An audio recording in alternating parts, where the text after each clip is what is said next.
Fala galera do Mais Aviação e vamos para mais um Você Sabia?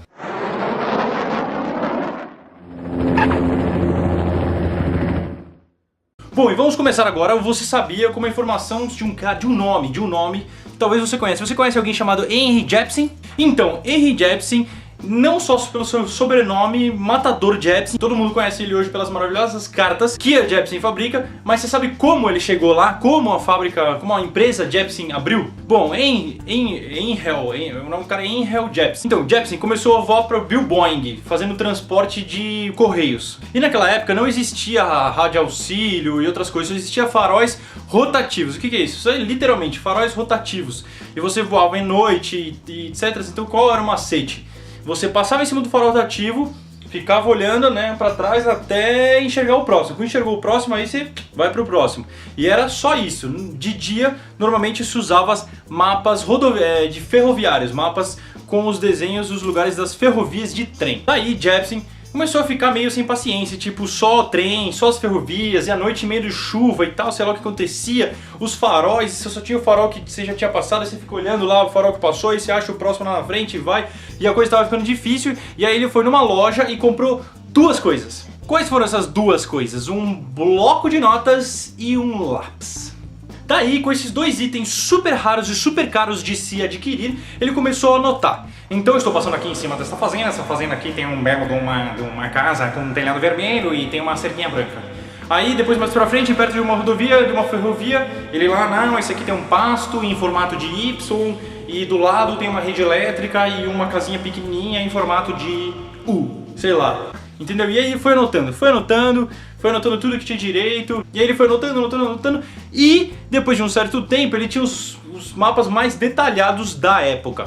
Os amigos dele começaram a pedir pra ele ajuda, e ele foi numa gráfica e pediu 50 cópias. Pediu para o cara fazer 50 cópias dos desenhos dele, e vendeu cada um por $10. Daí ele virou o cara dos mapas. Os mapas deles eram muito mais detalhados do que o da própria Força Aérea. E aí quando começou a guerra, os Estados Unidos usavam os mapas dele, em vez de usar os mapas da própria Força Aérea. Ele já ficou reconhecido e tal, mas continuava voando.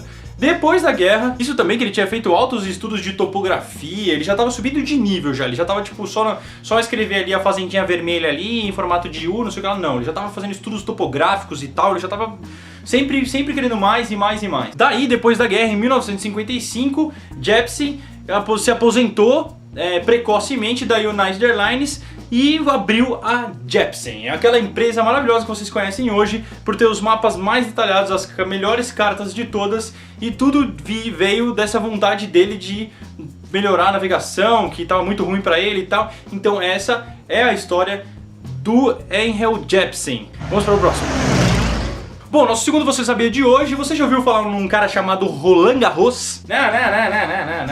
Não é o tênis, eu não tô falando do tênis, tô falando do cara, Roland Garros. Você já ouviu esse nome, esse cara? Que deu origem também a este torneio de tênis? Então, esse cara aí, que deu origem a este também torneio de tênis, foi incentivado por nada mais, nada menos do que Santos Dumont. Santos Dumont deu uma força pra ele e falou, não, cara, voa que você tem talento. E sim, o cara tinha muito talento. Em 1913, Roland Garros já era consagrado um dos melhores pilotos da Europa e ainda fez uma façanha. Ele cruzou o mar Mediterrâneo entre o sul da França e a Tunísia em pouco menos de 8 horas. Eu não sei nem que avião que ele usou, mas isso daí na época já era uma façanha, com certeza.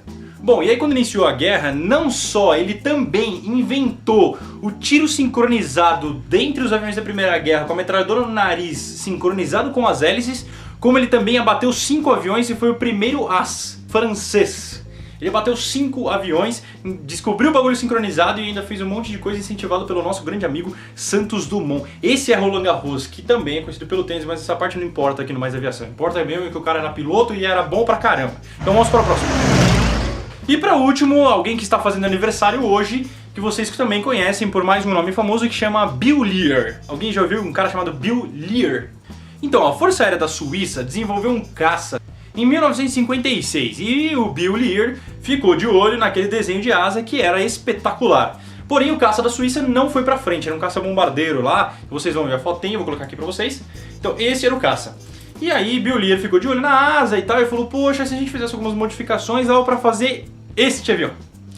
que foi consagrado como Saque 23. Saque que vem da asa do P-16, que é este caça da Suíça. Daí, a própria empresa que criou o caça P-16 também começou a dar uma ajuda em cima do Saque 23. Por acaso o Saque é o nome da empresa que ajudou o Bill Lear a fazer este desenho, que era a Swiss American Aircraft Company, um negócio assim, se não me engano. Daí, a Saque, que era a Swiss American Corporation, mudou para Wichita, nos Estados Unidos. E o avião não era mais chamado de Saque 23, era chamado de Lear 23. Olha só, nasceu a lenda! E a empresa, que era a Swiss, virou Learjet Corporation. E o primeiro voo do Lear 23 ocorreu em 7 de outubro de 1963. Então está aí uma resumidinha história sobre o Bill Lear, que viu a sacada ali do caça P-16 e falou, não, isso aí vai dar futuro, e deu. O cara não é só um criador de uma das maiores empresas de avião executivo do mundo. Então é isso daí, galera. Esse daí é o Bill Lear, o Roland Garros e o Henry Jepsen. Espero que vocês tenham gostado de mais desse episódio e até o próximo Você Sabia. Fui!